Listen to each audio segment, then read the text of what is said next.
First of all, what's up, Mindo? Thank you for joining me today. Very lovely to be here today talking to you. For sure. Lovely to have you. Well, yeah, getting this thing started, would you be able to give us a little bit about who you are and what you do exactly? We have an organization called Divine Marga International. I'm founder together with Leon Premananda. And this year we celebrated 10 years anniversary of our Divine Marga organization. We did a series of events, one in Himalayas, in Nepal. We had a beautiful event, and then we did another one in Europe. Yes, and Divine Marga is a divine path. Marga means path. Our organization has branches. It's registered in United States and Europe. We're originally from Malta, our home base, in Nepal as well. And essentially, we, for over 10, 15 years now, as we are guiding students on this path, the divine path is a very deep path. It goes beyond traditional non-duality, which is actually one of our 8 petals. If you picture a flower with 8 petals, so self-realization on dual path is 1 petal. And we have 7 more, which provides a much more holistic, integrated approach.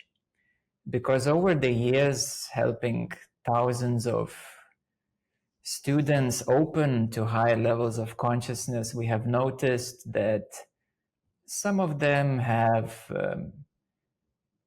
issues, for example, with their nervous system. Some of them have, they want to open consciousness, but they have personality issues, which becomes a problem in their life. And others are oriented towards more traditional yoga lineages, working with clearing karma, working with the soul. And therefore, Divine Marga encompasses many key aspects. So these 8 petals I can briefly mention to you, and if you're interested in any particular one, then we can dive in. So first one is self-realization, which is about coming to full consciousness, realizing the self. It's a non-dual self. The second one, which is very important but usually completely overlooked, it's personality liberation. Because as you open higher consciousness into higher spaces, higher light, and then what happens to the personality? You know, usually people want to run away from their personal issues, personal problems, and there are core fixations that can get in a way.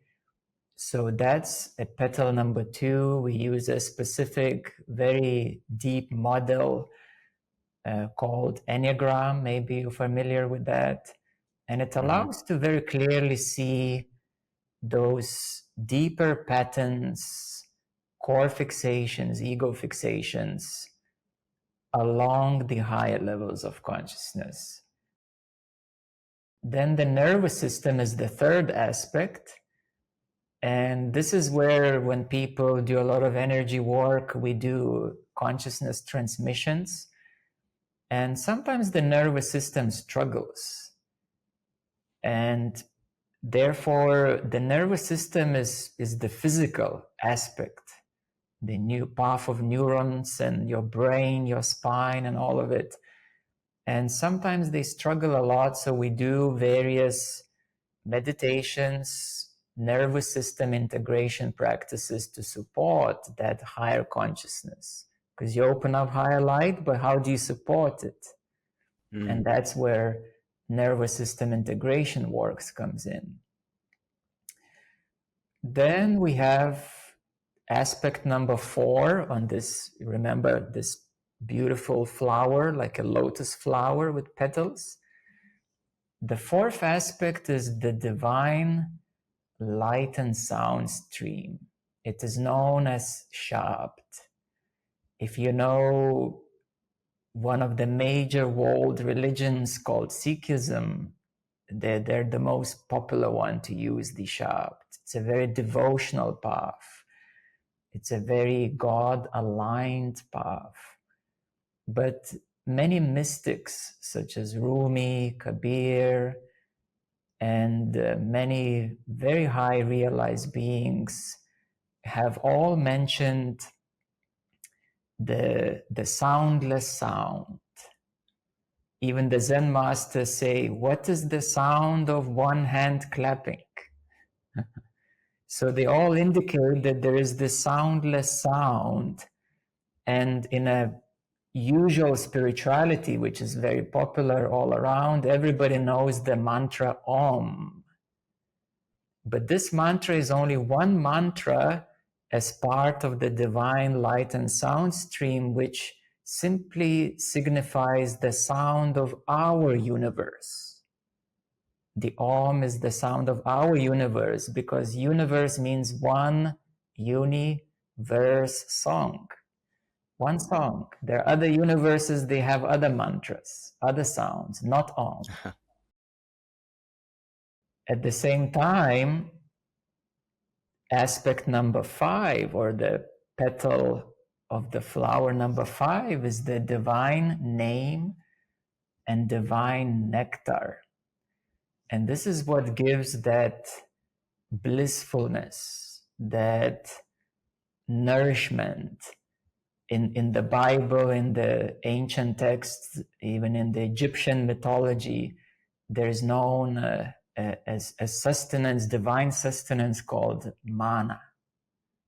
And that manna is the manifested sustenance, but on a deeper plane of the inner self, it is the divine nectar that gives the nourishment for the soul and for inner forms of consciousness. Then we have a major part, which is liberation of the soul and spirit from karma. But this is a very big topic. Maybe we can expand on this later on, because karma has many layers, many levels. It's like an onion, you peel off one layer, there's another one, and it goes deeper, deeper, deeper. So it's a very interesting, complex process. And liberation of soul it gives much bigger freedom, liberation than only non-dual self-realization. This is a big blind spot in the non-dual communities and teachers. And the last 2 aspects is the seva, which is self-service. It's a very beautiful one because it's about purification of the heart and aligning with the higher will, serving selflessly, karma yoga. And the final part is the importance of living teacher, of a living teacher, the one who has walked the path, who has done the job, and who can clearly see what's going on. It's just like trying to become good at something without a teacher. There's a lot of guesswork, and you don't know if that really happened or what really happened. Have I reached this stage? Maybe I have, but I'm not sure. And then 2 weeks later, oh no, I haven't. So the living teacher does even more than that, of course, protection, guidance, and giving clarity on the path, what's actually going on. So these are the 8 petals of divine Marga, of the divine path. It's beautiful. Wow. Yeah, I feel as though you could last a lifetime on just one petal. you know, I think all of those go so deep potentially. They do, all of them they do. And this is where many yoga lineages merge. Mm. Yeah, there's the yoga of sound is called Nada Yoga. Mm-hmm. Karma Yoga is selfless service. There is Bhakti Yoga of the heart. There is Jnana Yoga, that's the actual name of non-dual inquiry. It's the Jnana Yoga. As we know, Ramana Maharishi was a Jnana yogi. So all of these actually have deeper roots. They're just given maybe some modern Western names these days. Mm-hmm. Mm. Who was your teacher? I'm just curious. Over the years, there have been many beautiful teachers who assisted me along the way. But it all started with a very rare opening. There were events before that led to it, and this opening was very rare, having witnessed thousands and thousands of people how they awaken, having helped them to awaken, and having seen traveled all around the world and so forth. I came to see that awakening was very, very rare, because in a single moment I got lifted out of body, and I witnessed my body transforming into light, into particles of light. Every atom was like infusing with light. An hour later, when I came back into the body, everything was activated. Mm-hmm. And right there, all of these abilities came forth, abilities to sense energies, to see through dimensions, telepathic abilities, and many psychic abilities came right away. And this is where, on the inner planes, I met my teachers. And that happened in New Zealand, by the way, when I was living there. And there is a little story related to this, that when I went to an event, spiritual event in New Zealand, a person came to me and he said, "Wow, you have such a beautiful light energy around you." And he said, "Can I invite you for dinner?" And I said, "Yes, why not? I just arrived, had this beautiful opening." And when we met, he revealed that he is one of the best known spiritual teachers in New Zealand. And he introduced me to the circle of the teachers who have been longtime teachers. They have their own groups of students and so on, written many books. And this is how I re-entered this awakening. So what that says is that I call it re-enlightenment, not something new, but something that came back. Because then, as these teachers have told me, they were reading my past lives, and as I was remembering them myself, it was already done before. There were many masters who helped me before. Mm. And yes, over the other years to come, I also met some special people who helped in special ways along the path. Mm. Yeah, that's the mystery of enlightenment, of the path, is it transcends this one lifetime. Oh, surely does. Nothing Mm-hmm. happens by accident, even if it seems so. Yeah, exactly. Divine accidents, serendipity. So much Indeed. serendipity comes along the way. Yes, yes. Yeah. Now, do you know what spurred that opening, or was it just some grace out of nowhere? No, I for many years there was deeper inner knowing, and there were many things happening prior to that. I prepared my physical body for this event to happen, with proper diet and a lot of meditation, and I was already good at meditating and seeing visions and so forth. But when that awakening occurred, that was a major transformational event. Mm. So that was a major, major shift. So Hmm. this is rare because many people have awakenings, the chakras open up, and inner light opens up. This is more typical. But there are stories of other spiritual teachers like Ramana Maharishi. When he was a teenage, he was deeply contemplating, who is this I that I'm feeling, referencing to? And he had this huge awakening, and as a teenage, but he had no teachers to explain what happened to him. Nobody could understand, and he just felt the inner calling to go to Arunachala, and he made his way there, and it took quite a while for others to recognize what he experienced. Mm-hmm. In a similar way, Meher Baba, um, a great avatar, he's known as Avatar Meher Baba. When he was a teenage, he received uh, a transference of consciousness. There is a story of a mystic yogi, a mystic master, Hazrat Babajan. And she was sitting under the tree, and he was passing by her day by day, felt attraction to talk to her.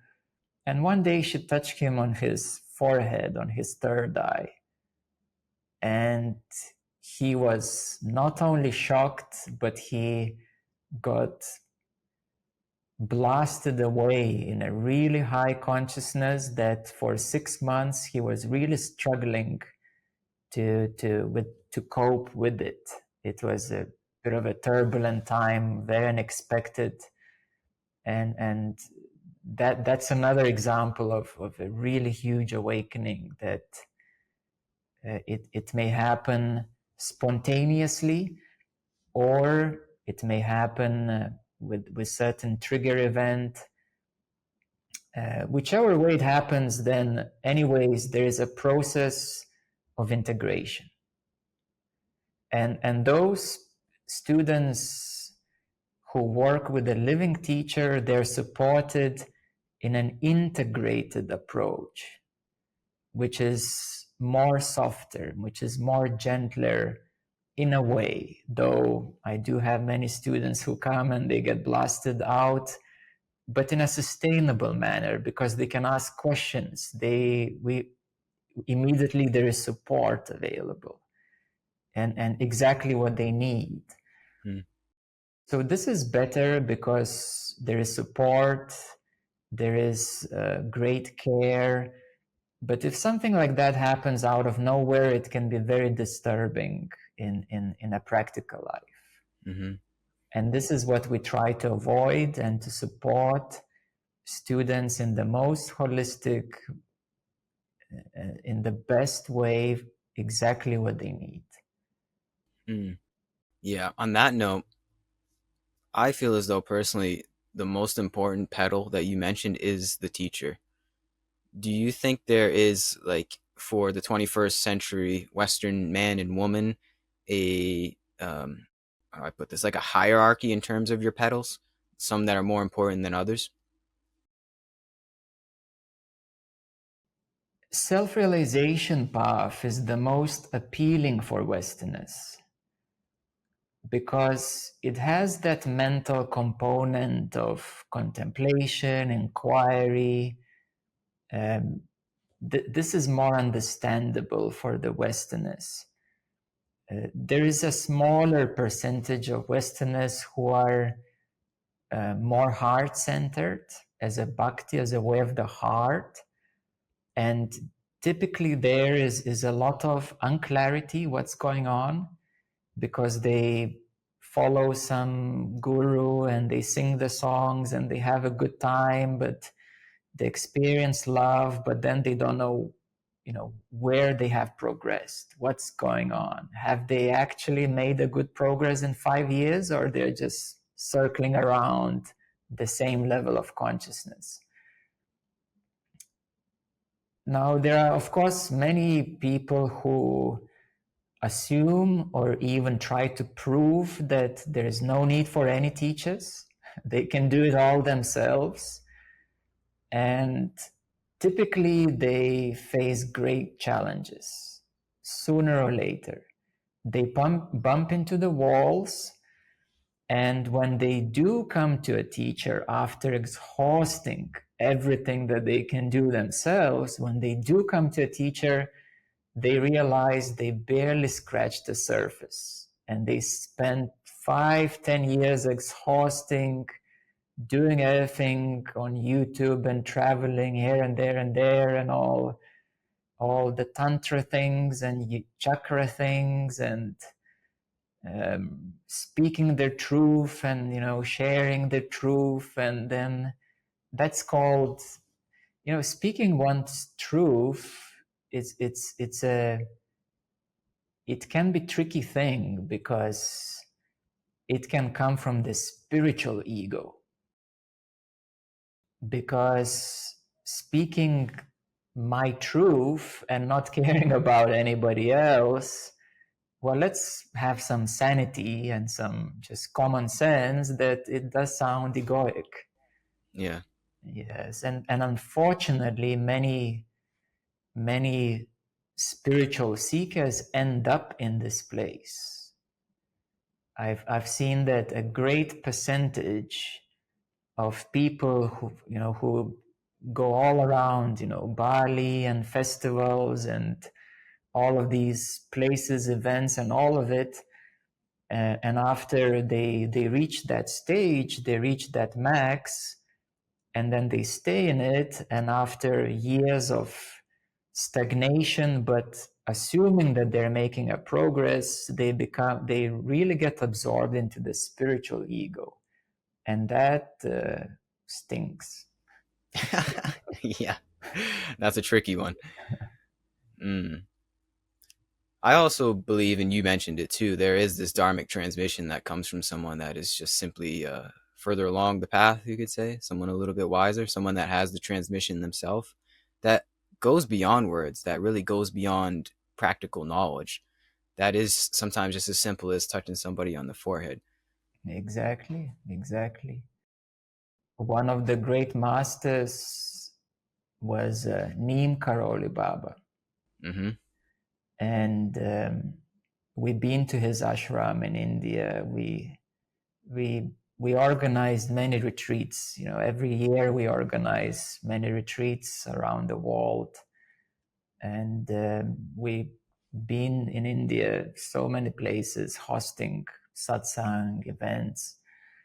And Neem Karoli Baba was one of those beautiful masters who would just say a word that is at the right time, just cuts through all of it, goes right into the heart and soul.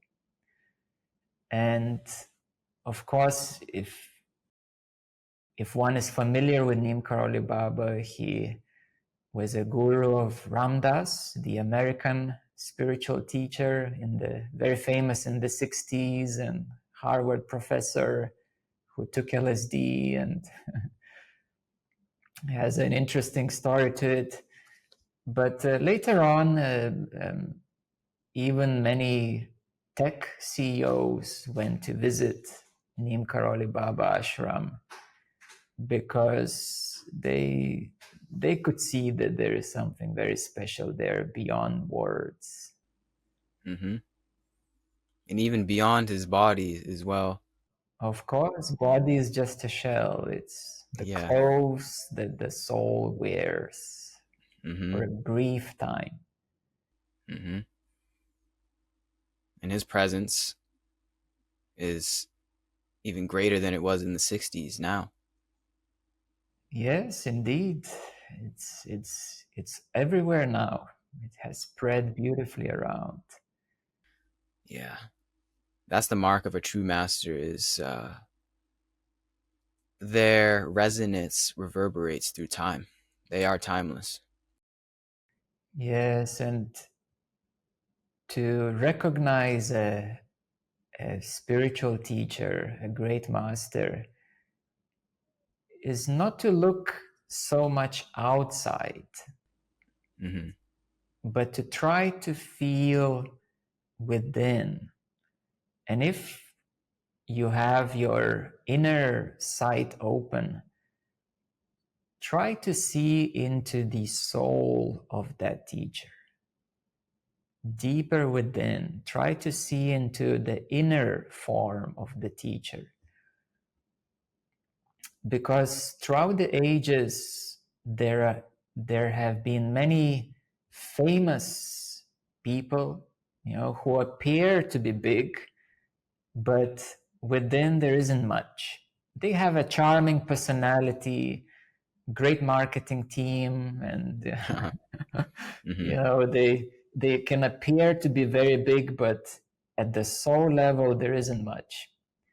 Yeah. And there are those who can appear to be very simple, but yet they're so rich, so wealthy. There's so much divine grace flowing through that it's immeasurable by any worldly means. Mm-hmm. Mm-hmm. Yeah. It's a different kind of it's a different kind of resonance. It's a different kind of power, you could say, that a true master has that a fake master doesn't have. It's not material power at all. It's the Yes. power of God, Yeah. honestly. In at Divine Marga, we recognize a certain structure of spiritual teachers. So typically, there are many spiritual teachers who have a realization and then they just teach about that. Oh, I've seen this and now I can help you see the same thing as well. But there are those who advance a bit forward and they attain a mastery of a certain lineage or path. For example, Jnana Yoga or Advaita lineage. And at this level, we call them the yoga preceptors, meaning they have mastered that particular path, whether it's bhakti yoga or non-dual path yoga or any other known tradition or lineage. But yoga preceptor has inner abilities at the level of Brahmanda or universal level, cosmic level. I'm trying to keep it simple because I can go very technical in terminology, but I'm It's trying to okay. keep it simple. Then so yoga preceptors are cosmic masters. They have mastered a certain lineage, a certain path, and they have power. It is activated power. And with that power, they can assist others. Now, we define a real guru who has transcended the cosmic power of that lineage into a supra universal stage, which is called Par Brahmanda. And by definition, that is a real guru because that being is beyond our universe And this universe, from a Hindu tradition, it's the best actually example. We know that our universe is created by Brahman, Vishnu, and Shiva. And they have, these gods, these three gods, they have a mother, and her name is Durga or Kali, the Divine Mother. But what is not known so much generally in many spiritual circles or even among spiritual teachers, that there is a deeper God who is the father and a husband of Durga, who is the father of the Trimurti, Brahman, Vishnu, and Shiva, and a husband of Durga or Kali. It's another form of her. And his name is Kal Niranjan or Lord Brahm. Now that's where we go deep and it gets very interesting, because this very few know, very few teachers know. And this God, to reach this God, you have to reach a non-dual realization indeed. You have to come to non-dual awareness, yes. But that light of awareness or that universal source of consciousness is his consciousness, Lord Brahm.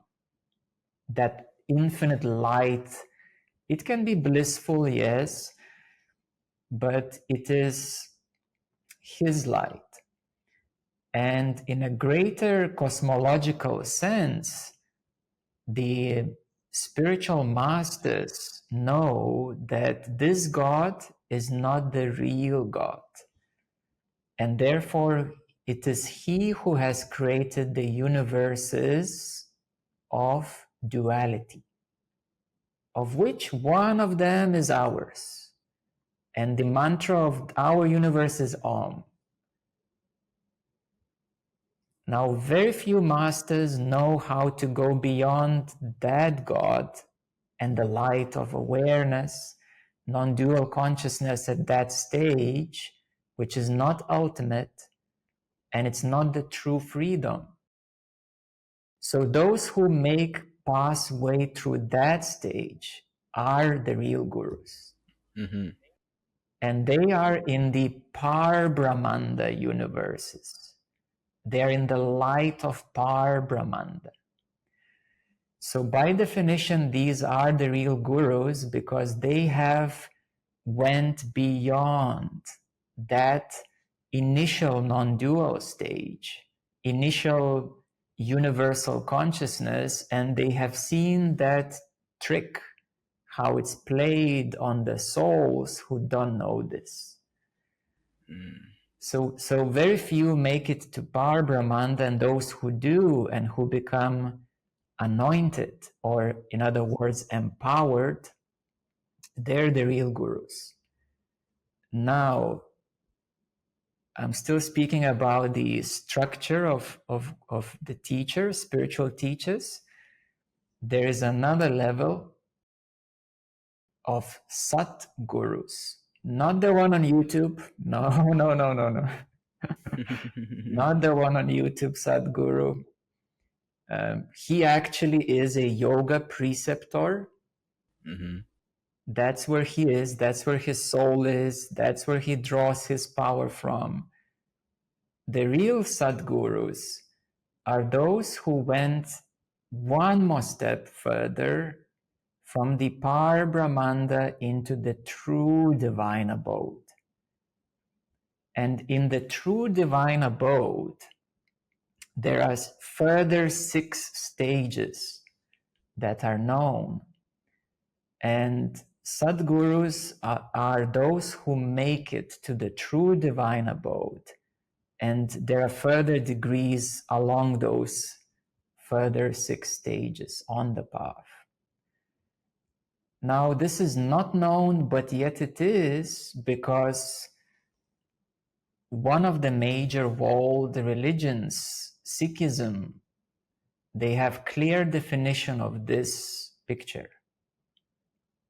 but they have, of course, it's a religion. There are many aspects to it. There is a branch of that religion, more advanced branch, who said, okay, let's not get into religious stuff, but let's do things that work. And how do we get the souls through this journey without getting entangled too much into religious stuff? So that branch is known as Santmat. And Santmat means the path of masters, of those who have went all the way and who have the power. And this is a very important aspect in Divine Marga. We work with those masters. We have a direct lineage actually with these masters. And the other aspect, for example, Meher Baba. Now, I will explain the same thing now with the non-dual aspect. Okay. Meher Baba, if you would look into the divine cosmology that he has presented, he also was very clear about this. He also depicted the stages, and he showed that at certain stage there is a self-realization, yes, and then there is a next stage where gurus reside, and he even painted Ramana Maharshi in that bubble, that there he is, and there are a few others, Ramakrishna and a few more who are real gurus who are there in that bubble of self-realization, knowing God at that level. Beyond that level, there is a deeper degree of Satgurus, and he has, at that time when he was living, he identified 5 Sadgurus at the time when he was alive. And they And were one also of, living? huh? They were also living? At that time they were, yes. So Mm-hmm. one of these Sadgurus was Hazrat Babajan, who transferred the consciousness to him. And the other one was, he is very famous, Sai Baba of Shirdi, a very, very big figure in the Indian spirituality. Well, Sai Baba of Shirdi is as famous in India as Jesus in the West. Mm. You Okay. know, very famous being. So these are the Sadgurus. And he identified and he draw exactly where are the gurus and Sadgurus and the role that each of them plays, what power they have. So we have a divine cosmology. On Divine Marga website, you can just click on Soul menu and there's a divine cosmology, and you will see all these explanations with the beautiful chart. And you can dive into as many details as you wish. Yes. Imagine it goes very deep. It does, it does. So, what is the difference between the gurus and the Sat gurus? What is the definite difference? Is it, as you said, seeing that trick, that last trick? Okay, the difference between gurus and sadgurus is that gurus abide in the abode of Par Brahmanda, which can look totally divine, which is full of bliss. It's a great, way more real light of consciousness, way more powerful light of consciousness. It's so much more than um, dry awareness. Mm-hmm. Yeah, it's so much more than that. It's absolutely real. It's bursting with bliss and love and joy. And gurus are empowered on that specific path that they represent. Some gurus can even work on multiple paths. This is a multiple mastery. Sadgurus went another step into the true divine abode, which is the absolute true God nature. And that God nature is called Sat Purush. Now, this is known in the path of the masters. There is also a few other very deep lineages that know this because they see the bigger picture from way, way above, we could say. And the Sadgurus, their soul is liberated, the soul is liberated at that stage, and they realize God at that stage. So, by definition, the soul is fully liberated when it reaches the true divine abode, which is called Satyalok or Sachkant. And that's the whole difference between gurus who have a lot of liberation, They have God realization at that stage, but there's a bit more to do to reach the true divine abode where the soul is fully liberated. And without somebody seeing that clearly, of course, one will not know what's going on because one will believe that their soul is already liberated on a much lower level. Mm. So that's why a living teacher is necessary because they have the power to assist the soul through these stages and they have the clarity to see what's actually going on at those very blissful planes of existence. Because generally spiritual seekers experience the first glimpse of bliss and they think that's God. It's just the first light bulb along the very long path. Mm. Mm-hmm.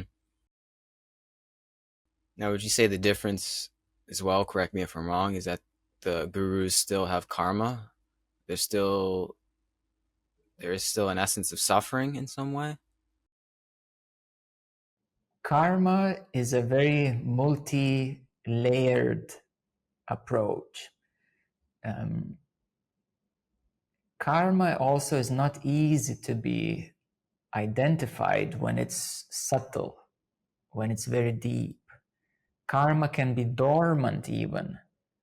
It can maybe not even come true in this life on a subtle level because there is a reservoir of karma. So a spiritual teacher may be in bliss and may live a good life, but it doesn't mean that their soul is liberated. Mm-hmm.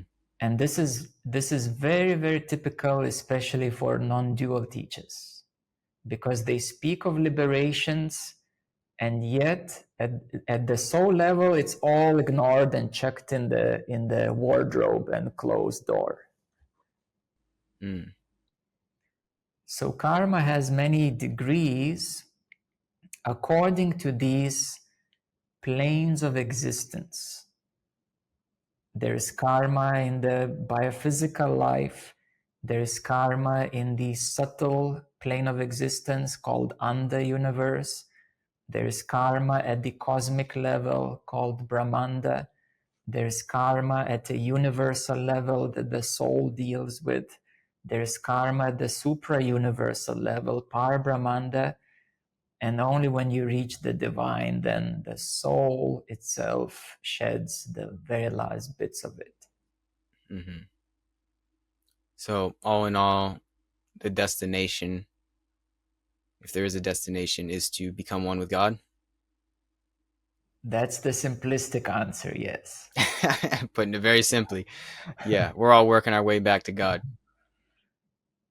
We do, and people think they do, but that's why a living teacher is needed because sometimes not all the roads lead to the very top of the mountain. Mm-hmm. All the roads lead to the mountain, But not but the then top. they go around or away from the mountain, Ah, or they yeah. have fun at the town, at the hill, foothills of the mountain. Mm-hmm. But then there is less and less roads that lead further above into the mountain of God realization. Yeah. Hmm. So I would, I would give a little example of a really good spiritual masters. Please, yeah. So a really good spiritual masters are like the when you go to climb a mountain like Mount Everest in Nepal, and there is a Westerner, who booked a package to climb the mountain, and then he is assisted by Nepali Sherpas, the local guides who carry, the backpacks and who can tell, oh, let's go this way, because then they check the weather, they know everything. Mm-hmm. So the Western mountain climber is the one who assumes that he achieves everything because he has climbed the mountain and he paid money for it to climb it. But the actual master is that one who carries the backpack and tells you where to go and leads you to the very top of it. Mm. Yeah. There's no shortcuts. Mm. Mm-hmm. Now, how would you say we know who to trust in terms of teachers? Is there this resonance? Is the intuition that leads the way in that regard? Because there's a lot of, there's a lot of shysters out there. There's a lot of people that are charismatic, they're good looking, they're eloquent, that seem like they're masters, and they kind of just want your money. So, how would you say we know who to trust in that regard? It's getting more and more difficult, to be honest. Yeah. One aspect would be to see if they know these different stages of mastery, and have they helped others to walk that path Yeah. among those deeper stages. There is a saying that a master appears when the student is ready, but there's a lot of also mishaps possible because people generally have not that much of discernment, especially these days. It's getting more and more difficult um, as such. Yeah. So one way would be, one way I will give one practice that anyone can do is, if you're approaching or getting interested in a spiritual teacher, have his picture or check his face on YouTube or wherever, and then sleep on it and Mm-hmm. ask your inner self to give you a vision, a dream at the deeper level of the soul, if this is the right teacher for you. Don't expect that the answer will come immediately the same night. Give it a few weeks or a month every night to hold that picture. Then, of course, you will remember his or her face. Sleep on it and ask your inner self, your higher self, your soul, or whatever you want to call it within you. Ask yourself to give you a dream, a vision, if that is the right teacher for you. Mm. And if you will get a dream that is a bit tricky and confusing, that is your answer.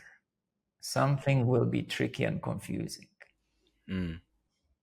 And if you get a dream that's a really good go ahead, and you will have a really good sense, a really beautiful, loving feeling inside you, then that is a good teacher at this stage right now where you are. Mm-hmm. But keep in mind that 6 months later, 1 year later, your needs may change. You may already grow through that particular stage on your spiritual path, And therefore, perhaps you need someone else who can guide you deeper. The same thing that had worked for 5 years is not the same thing that will move you forward for the next years to come. Mm. Mm-hmm. Yeah, so remain fluid. Mm-hmm. Yeah, that's very important. Now, do you think ultimately the outward teacher, the main goal of the outward teacher is to bring one into the inward teacher, the inner guru? What is the inner teacher? What is the inner guru? To whom are we talking inside? Some people talk with ghosts. Some people talk with spirits who have moved on, passed away. Some people do get in touch with their higher self. But the higher self functions at a particular frequency within the great band of continuum of existence. The higher self is one of the lower forms of wisdom, guidance, and consciousness, which is part of you, but it's a form that is on a lower level. So therefore, that inner teacher, which typically is the higher self, can serve you only as much. Then, if you do get in touch deeper within yourself, into your deeper forms of consciousness, typically it gets more and more silent, and then that deeper inner silence guides you to the actual teacher who will reveal to you those mysteries of the silence. Mm-hmm. So it is virtuous to listen to the inner teacher, the higher self, but you're saying don't stop there. Yes, yes, Mm-hmm. of course, it's important. It's very important to listen to your inner self. And typically, you can discern that it is your real inner self when you feel really good and true about it. It's when the heart speaks silently and you know it's true, even if it doesn't make sense here. Mm-hmm. Even if your life situation is completely not doable right now, according to what your deep self tells you. But over time, your life situations will change and it will be revealed to you that what this deep self told you was true. So it takes a lot of strength to follow through that. And typically, what I have seen with so many people is that at certain point, the inner self will connect with those teachers who can guide you further. Because when we deal with karma, dealing with your own karma is the trickiest thing. Mm.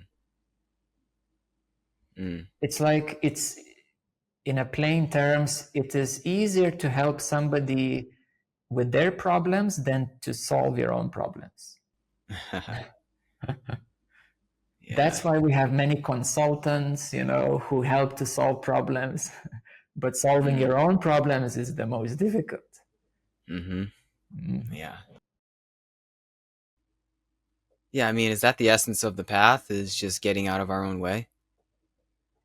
Is to see that we're the ones that created the problems, maybe lifetimes ago, and we have Yes, to that's untie that's those one knots. part of it. That's one part of it. But what we can see as a common theme throughout thousands of years, a common theme, is that there are lineages and they Mm-hmm. pass on those lineages. It is a common theme. Internet is a new thing, just few Mm. decades it exists now. Before internet, there were books, but nobody awakens so much through the books. They're assistants, they're tools, but not the complete way. So the lineages are those that carry that power. You could see that it's a stream of power that goes through it. Yeah. And if you just expect to become enlightened on internet, of course you may connect with someone, you may have a spiritual experience, you may come to certain degree of awakening, but you will not go all the way, especially dealing with your own karma. At the deep levels, it's a complete mystery what is at those deep levels. And you even won't have access to it. You won't even know that it exists in the first place. And how can you deal with that you don't know that even it exists? So one's own efforts are limited, and through the power of the lineage, this is how the souls travel back home. Yeah. And the biggest lineage or power in the whole existence, and it's a huge existence of so many universes and planes of existence, the biggest power is the divine stream, the divine light sound stream. And this is what the Sikhs call Shabd, and the Sufis have their name. And Jesus was also initiated in the river of Jordan, which is symbolic representation of the same thing.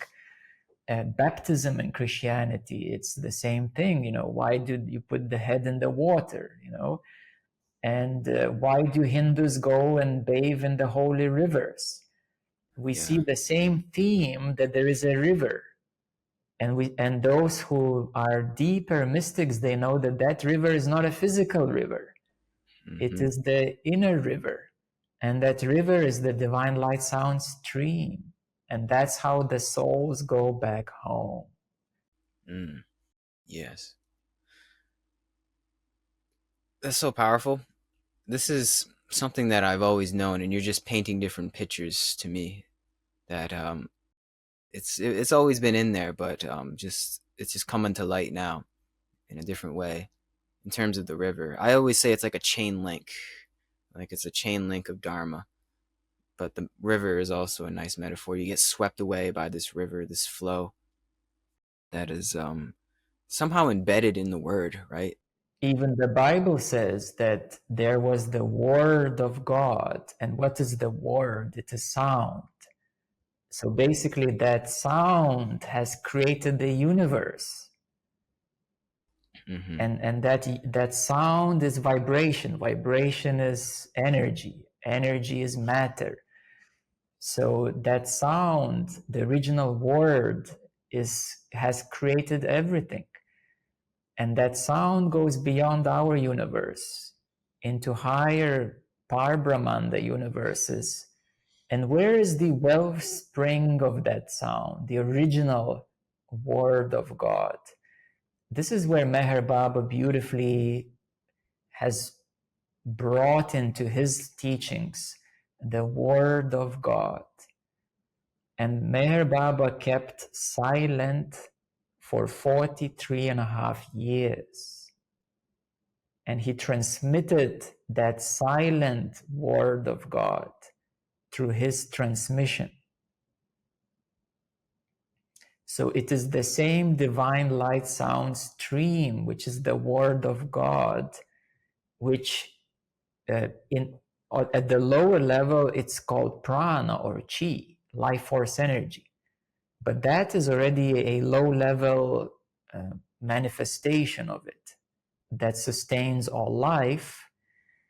And at a deeper level, it is the divine light sound stream, which is that which has created all existence and which sustains it.